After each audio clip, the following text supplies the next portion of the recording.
Hero Allu Arjun గారి బర్త్డేకి అయితే పెద్ద సర్ప్రైజే ఇచ్చారు.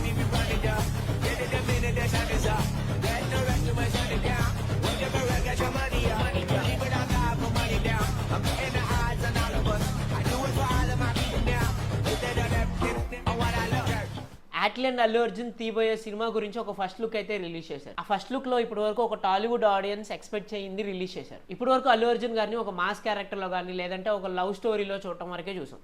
బట్ ఇప్పుడు ఒక సైంటిఫిక్ మూవీ దిగిపోతున్నారు. హాలీవుడ్లో అవెంజర్స్ కానీ గొరిల్లా కానీ ఇవన్నీ మంచి సక్సెస్ అయినాయి మన తెలుగు ఆడియన్స్ వల్ల.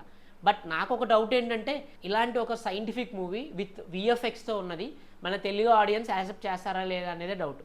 ఫర్ ఎగ్జాంపుల్గా చూసుకుంటే కొన్ని ఇయర్స్ బ్యాక్ రజనీకాంత్ గారు కచాడియన్ అని ఒక మూవీ తీశారు.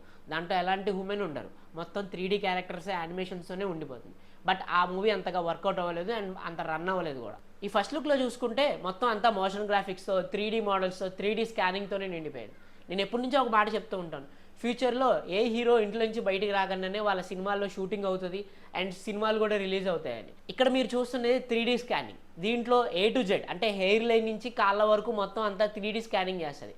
ఆ 3D మోడల్ని మనం ఎలా అయినా యూజ్ చేసుకోవచ్చు. ఒక ఫైటింగ్ మోడల్లో కానీ ఒక వాకింగ్ మోడల్లో కానీ ఇలాంటివన్నీ మనం క్రియేట్ చేసుకోవచ్చు. అండ్ ఈ ఫస్ట్ లుక్ చూశాక నేనైతే సర్ప్రైజ్ అయ్యాను. ఇంకేదో మన టాలీవుడ్లో జరగబోతుంది బియాండ్ అని తెలుస్తుంది. అండ్ మీరు కూడా నాలాగే ఆ ఫస్ట్ లుక్ చూసి సర్ప్రైజ్ అయ్యారా? మీ ఒపీనియన్ ఏంటో కింద కామెంట్ బాక్స్లో కామెంట్ చేయండి.